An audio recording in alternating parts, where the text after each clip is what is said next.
warahmatullahi wabarakatuh.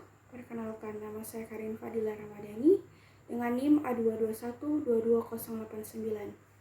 Hai teman-teman. Nah, dalam video ini saya akan menjelaskan mengenai perbedaan antara virus dan bakteri. Nah, banyak orang berasumsi bahwa virus dan bakteri ini sama. Namun kenyataannya virus dan bakteri ini memiliki ukuran, komponen genetik, dan cara hidup yang berbeda. Nah, dalam video ini saya akan menjelaskan perbedaan utama antara virus dan bakteri. Kayaknya ada yang kurang deh. Tunggu dulu ya. Nah, seperti ini lebih bagus kan? Nah, sekarang saya akan melanjutkan penjelasan tentang virus dan bakteri. Apa sih sebenarnya perbedaan utama yang membedakan kedua itu? Nah, virus dan bakteri ini sebenarnya sama-sama mikroorganisme. Namun, kedua mikroorganisme ini memiliki beberapa perbedaan, yaitu bakteri lebih besar daripada virus, yang dimana virus itu bersifat parasit, yang artinya virus ini hanya dapat bertahan hidup jika dia menumpang pada makhluk lain. Sedangkan bakteri ini memiliki adaptasi yang tinggi, yang dapat bertahan hidup di luar lingkungan. Nah, bakteri ini juga tidak semuanya dapat merugikan manusia. Namun, ada beberapa bakteri juga yang dapat menguntungkan manusia. Apa sih itu bakteri? Nah, bakteri ini merupakan mikroba yang termasuk keluarga prokariotik, yang memiliki dinding sel yang tipis namun keras dan memiliki membran yang seperti karet yang dapat berfungsi untuk melindungi cairan di dalam sel tersebut.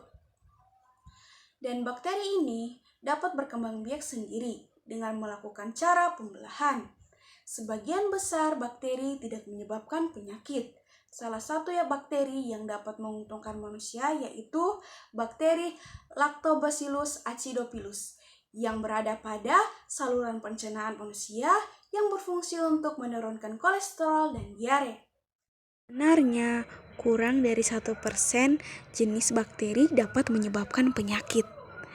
Justru, beberapa jenis bakteri ini sangat dibutuhkan oleh tubuh. Peranan penting bakteri dalam tubuh, yang pertama membantu proses pencernaan makanan kita.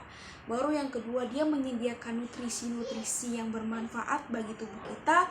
Kemudian dia akan melawan mikroba yang datang, yang lain yang akan masuk, yang akan menyebabkan infeksi dan penyakit.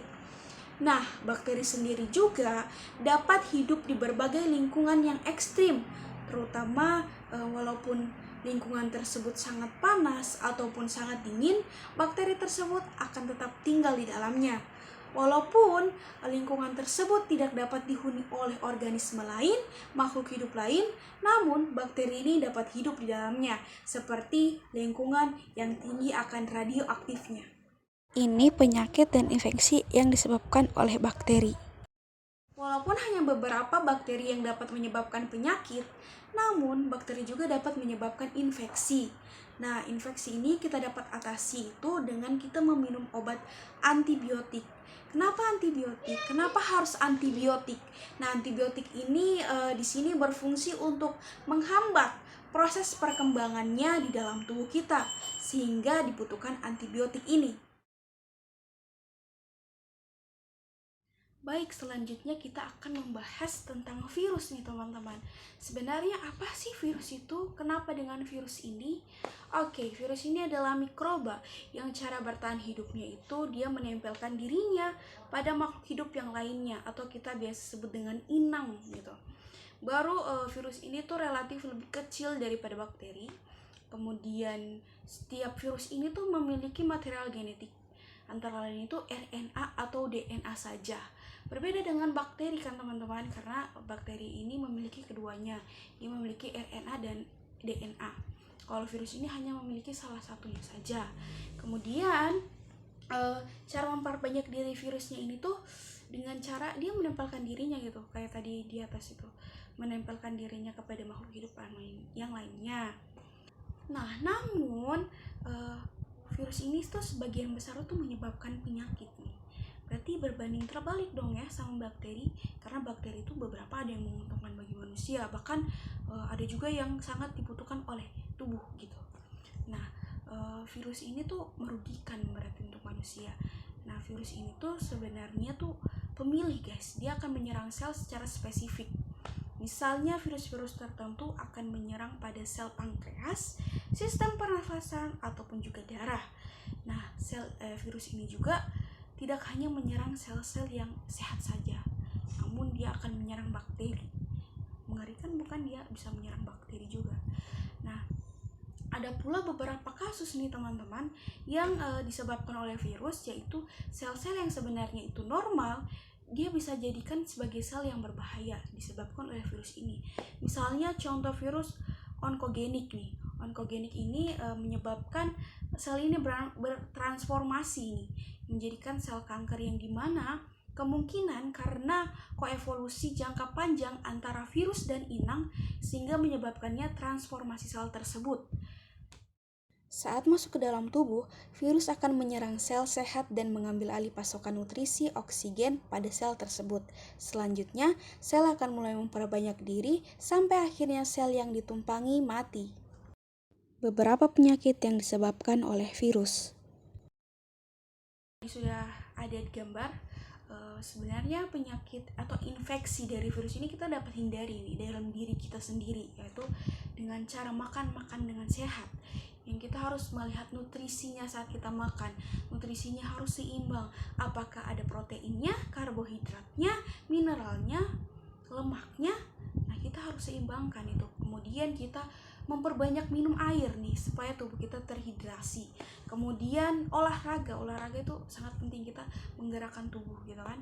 Kemudian kita yang paling penting nih ya guys, kita harus menjaga kebersihan, bahwa kebersihan itu kita bilang tuh kebersihan adalah sebagian dari iman kan. Jadi segala yang buruk itu akan terjauhi jika kepribadian kita tuh bersih gitu kan. Jadi kebersihan itu sangat penting untuk menghindari infeksi virus maupun infeksi dari bakteri juga. Nah, akan tetapi nih teman-teman, kita masih sulit untuk membedakan sebenarnya infeksi virus dan bakteri ini ketika menyerang tubuh itu memiliki sama-sama gejala pada saat menyerang tubuh. Jadi kita masih agak bingung untuk membedakan sebenarnya penyakit ini tuh disebabkan oleh bakteri apakah oleh virus nih. Maksud dari virus dan bakteri memiliki gejala yang sama itu, contohnya seperti penyakit cacar air dan impetigo. Cacar air disebabkan oleh virus, sedangkan impetigo disebabkan oleh bakteri. Tapi, kedua infeksi ini memiliki gejala yang sama, yaitu gatal-gatal dan kulit yang melepuh berisikan air. Wah, kita sudah di akhir video nih ya teman-teman. Nah, dari video-video durasi sebelumnya ini kita sudah menjelaskan perbedaan antara virus dan bakteri ini ya kan. Nah, jadi kita dapat tarik kesimpulannya ini, bagaimana sih perbedaan dari virus dan bakteri ini.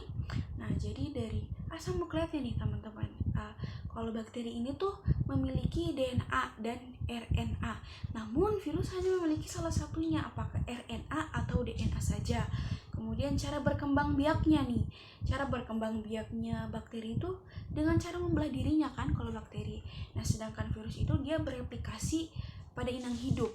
Saja virus dan bakteri ini menyebabkan penyakit. Namun yang paling berbahaya adalah virus yang akan menyebabkan penyakit. Sebab dia akan ke sistem kekebalan tubuh alam kita. Namun sistem kekebalan tubuh alamnya itu sulit untuk mengenali perkembangbiakannya di dalam tubuh kita, yaitu cara menginfeksinya virus itu dalam tubuh kita itu dengan cara dia mengambil seluruh sel-sel normal yang sedang berkembang sehingga dia sulit untuk dihentikan. Mungkin itu saja yang dapat saya sampaikan mengenai perbedaan antara virus dan bakteri. Mungkin ada salah-salah kata pada saat pembuatan video, saya ucapkan mohon maaf. Kemudian saya juga berterima kasih kepada teman-teman sekalian yang sudah menonton. Semoga video ini dapat bermanfaat bagi kita semua. Saya ucapkan wassalamualaikum warahmatullahi wabarakatuh.